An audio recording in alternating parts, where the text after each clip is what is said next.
we finished the explanation on the title of the sutra. The title of the sutra is called Maha Prajna Paramita Hridaya Sutra. And now the next word is the word sutra. So what's the meaning of the word sutra? In the Chinese language, is translated, the sound is translated into Silduro, that means sutra. Sutra has four meanings. That's a Sanskrit word. Sutra means a thread that strings, that ties the beads together. A sutra contains a philosophy that the Buddha, or the teaching that the Buddha has been talking about, and tied it together like in a string, like we have a rosary, that all the strings, all the beads were tied together. Second meaning is that which draws attention and produces influence. So it draws attention, focus. Third meaning, that which is unchangeable, truth. The truth about causality. So it does not matter what religion you believe in. Everything is on causality. There's no effect without a cause. And we all know that. So that truth itself is unchanging. So unchangeable truth. That's the third meaning. The fourth meaning, that which is true and should be followed by all. So once we learn the teaching, if we focus our attention on the teaching and we know this is an unchanging truth, then we follow it, we practice it. It's not enough just to talk about it and listen to it. It's extremely important that we should practice it, put it into practice. So that's the meaning of the word sutra. And I have been talking on the title of the sutra for 4 weeks, just on the title. And the reason is, it's very important that you know a general framework of the title. The meaning of prajna, the meaning of paramita, the meaning of sutra. Then once you know the title, then you know the general meaning of the whole sutra. It's easier to understand. I also follow the Chinese culture in talking about sutra.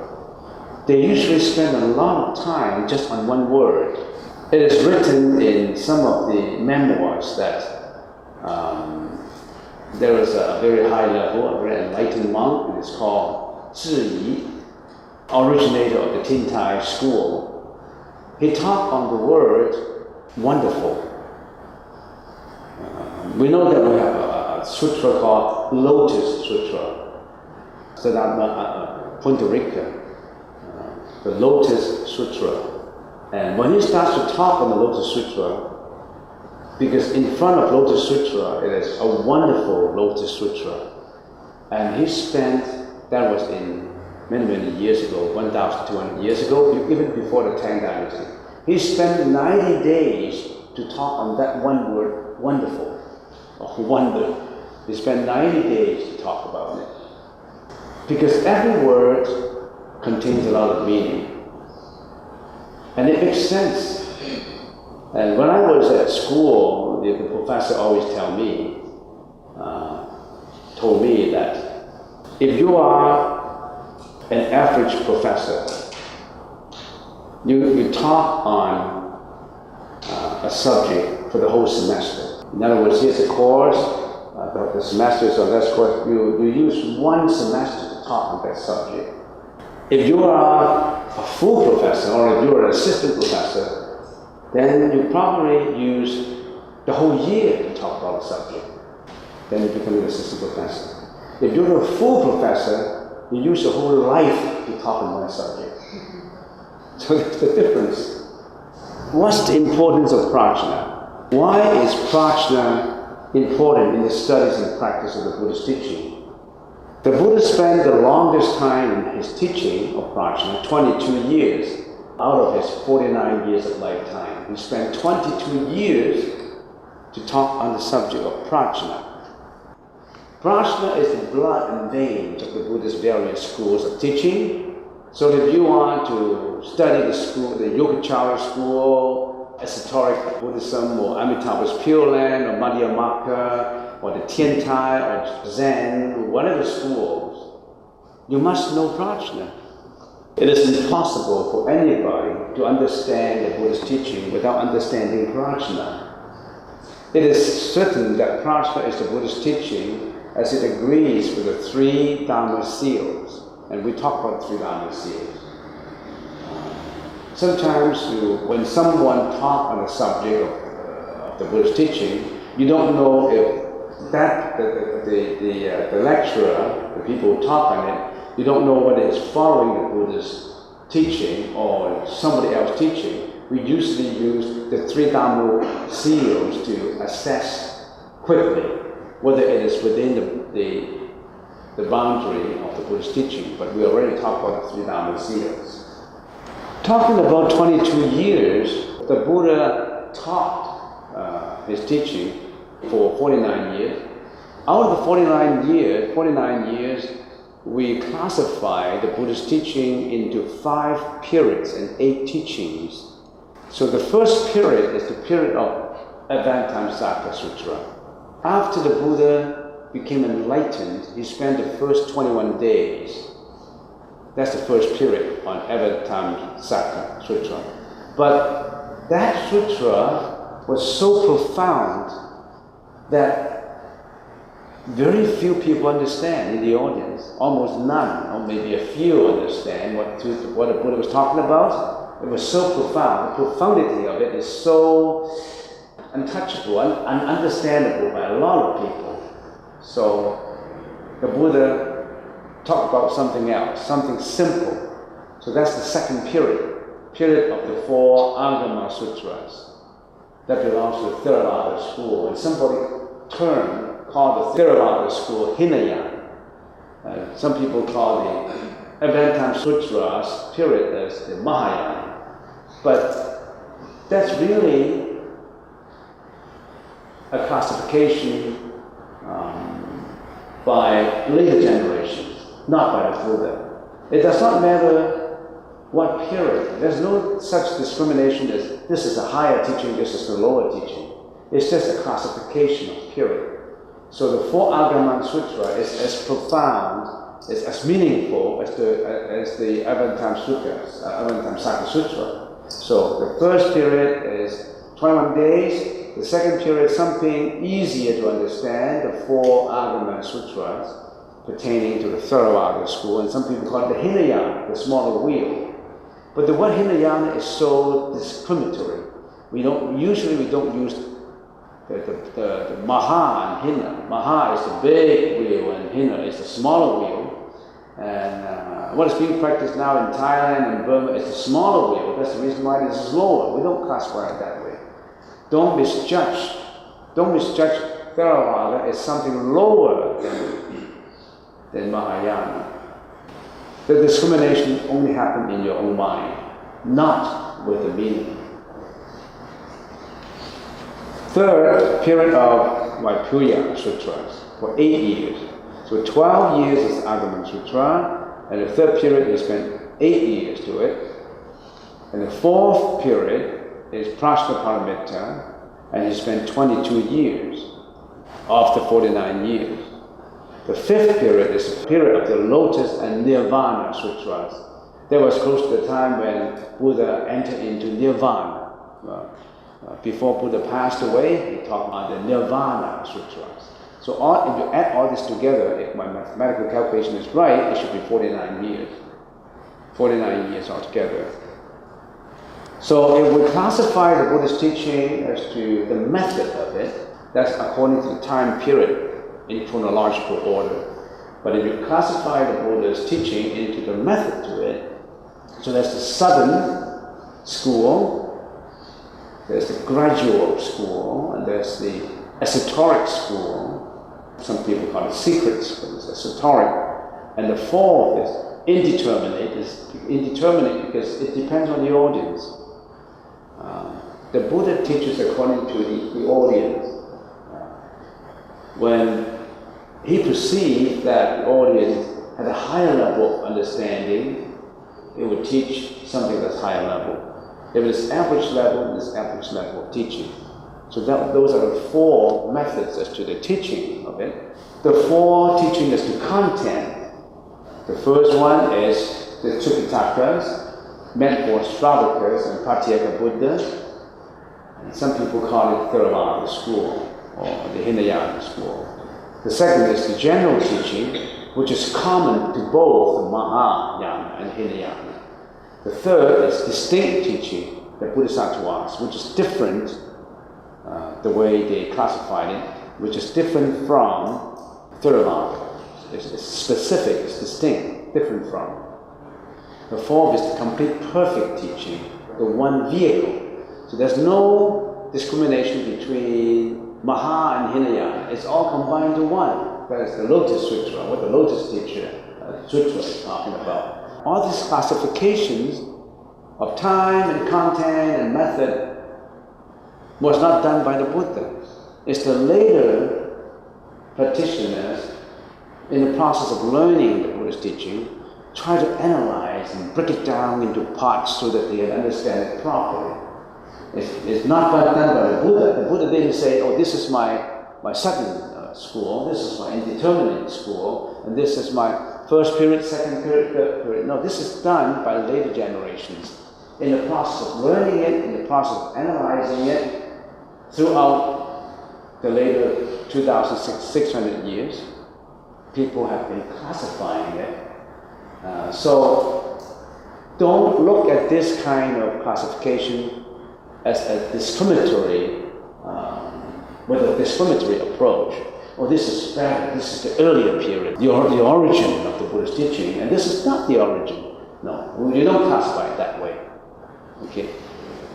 So that's the reason why we said Prajna is important, because to spend 22 years in it, it's difficult to translate sound. It's easier to translate the meaning. And translation is something that is so difficult to do. Why? Well, remember just about half an hour ago we were chanting Maha Karunika Chittadharani, a mantra, the mantra of compassion.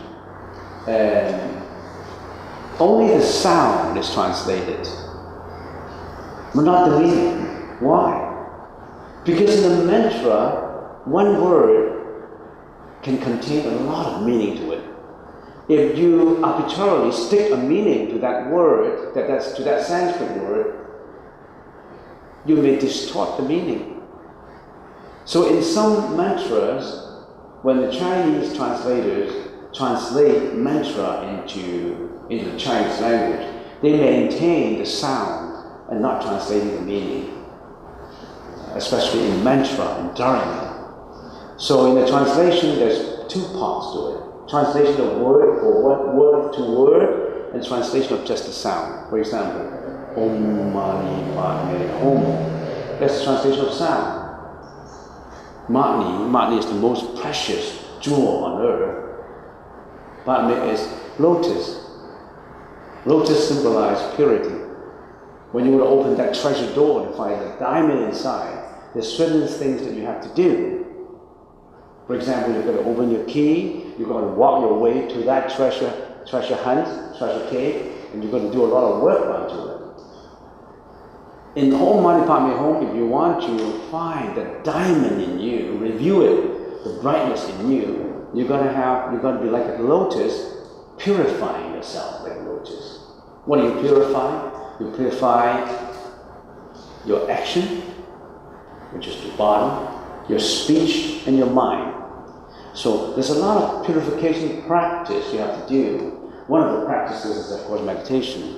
Yeah, there's a lot of things that you have to do in order to open that treasure door to find in yourself that diamond. So Om Mani Padme Hum. What is Hum? Hum is a Bodhi seed. Every time you utter that sound, that seed is planted in you. That seed is planted in your consciousness. When it is planted in your consciousness, it is similar to keying in a computer memory. It's not erasable in this case. It's always planted in there. That seed, that latent energy. Seed is just a simile. It does not mean a seed of an apple tree, a pear tree, no. That seed is a latent energy in you. Every thought, every utterance is a latent energy in you that is planted in your consciousness. And when the time comes, it would move the shoot and then sprout into something, sprout into a tree, sprout, and then fruits will come. It's slowly growing and slowly growing. So it's very important that we plant seeds. There is no hope if there's no seed. Because if there is no seed, how can there be a tree? How can you have fruits? You're going to have a seed planted in order to get fruits. So every time when you utter Om Mani Padme Hum, don't belittle that utterance. It's a seed planted in you. The more you utter that mantra, the more seed is planted in you.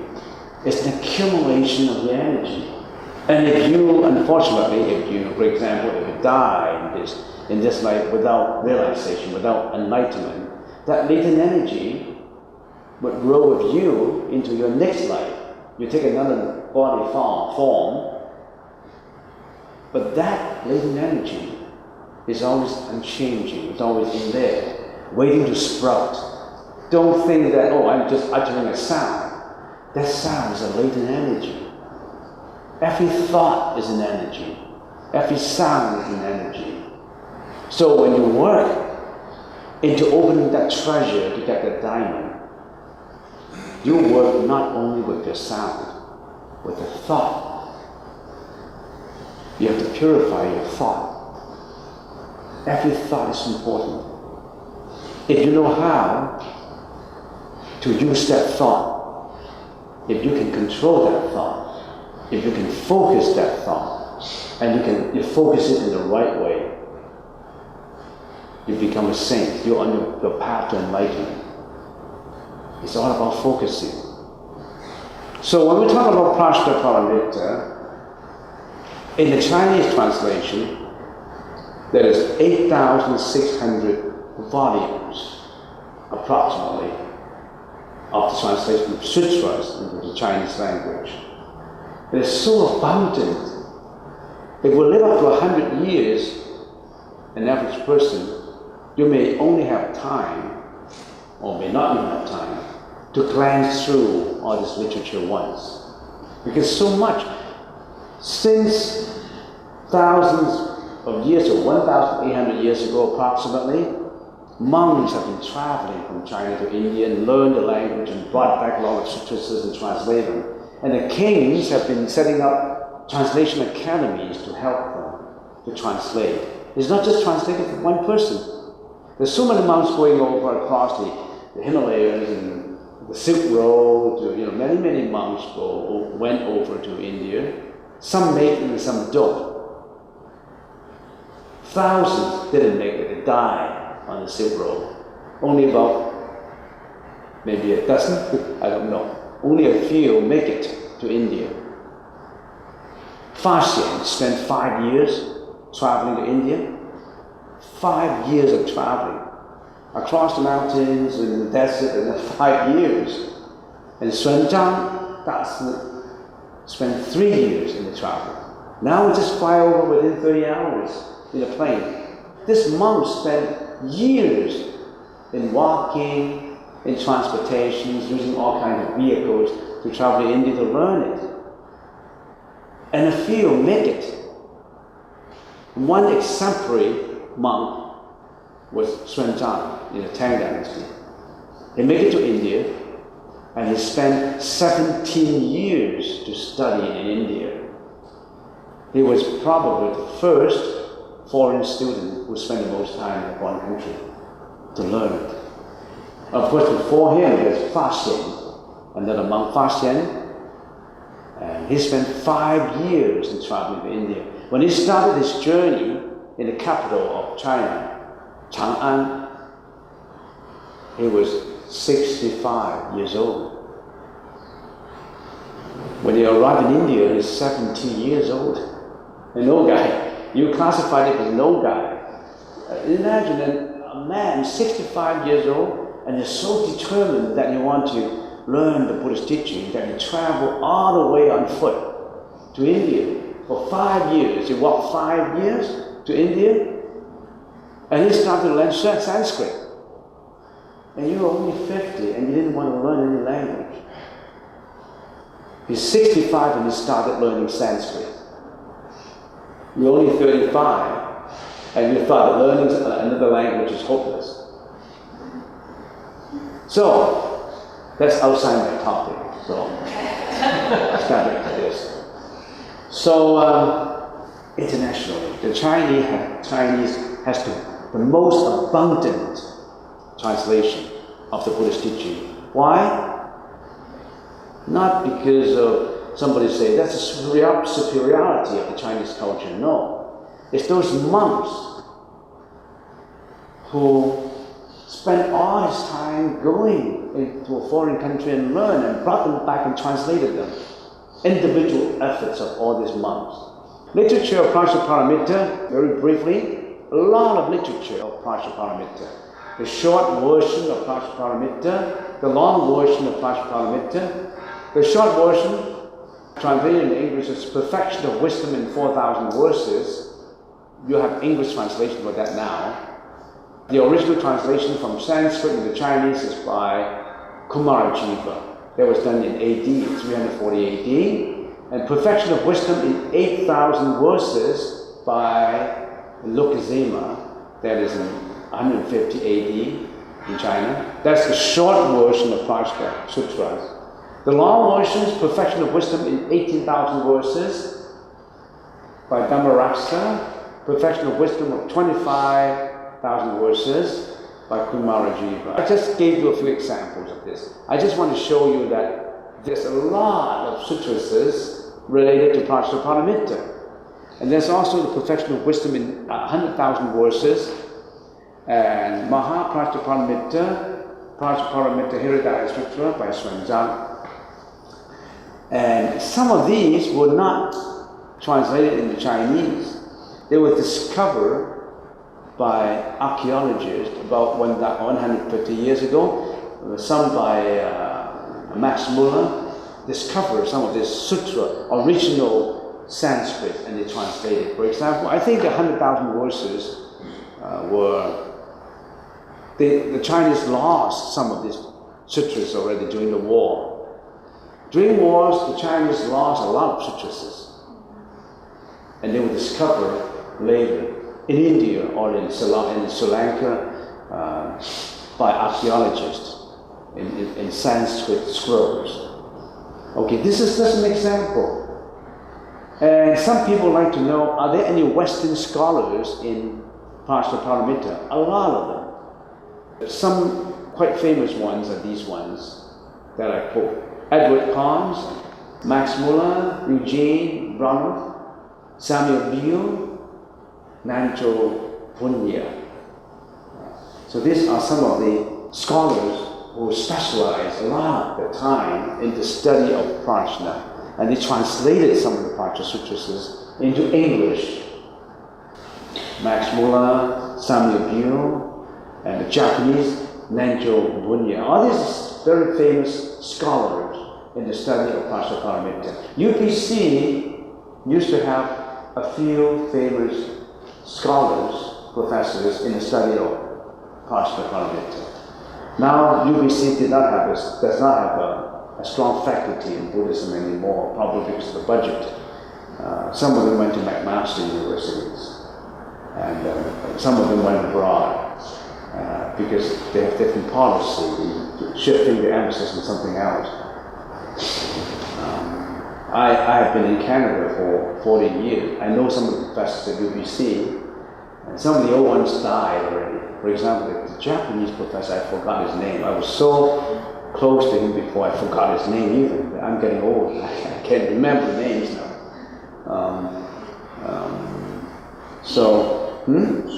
Professor Ida, yes, yeah.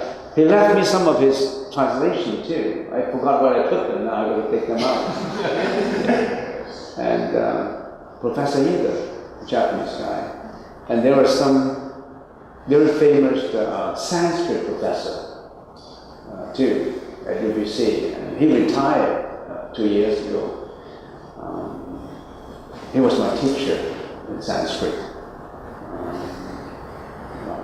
Azura Kujika, I still remember his name. Maybe he's still around. He's in Richmond, lived in Richmond. I plan to, at one time I planned to organize a Sanskrit course because he retired and he promised me that he will come out and teach after retirement, but I didn't have time to organize it. Maybe I should. His wife is also an expert on Sanskrit. So there's a lot of studies in Prajnaparamita. The Buddhist teaching now has spread internationally. There was a monk who told me from Taiwan, and he said, right now, he's using a marketing terminology. He said, right now the market for Chinese studies of Buddhism is getting stronger and stronger because they already have saturated the market in Pali, in Tibetan Buddhism, because these are easier to study because Tibetan and Pali and Sanskrit, they belong to the Latin language family. The English-speaking people can easily catch up with Pali and Sanskrit. The Chinese language is difficult to catch up. That's the reason why they spend all their time in Pali and in Sanskrit. Now, the market is saturated. They want to study Chinese so that they can learn more about Buddhism. That opens a road for you. Maybe you should study more into the Chinese language. 3 years of intensive study, you'll pick up the Chinese language. It's not that difficult. Remember, Fa Xian picked up Sanskrit at the age of 70, and it became an expert in translation of the Sanskrit language.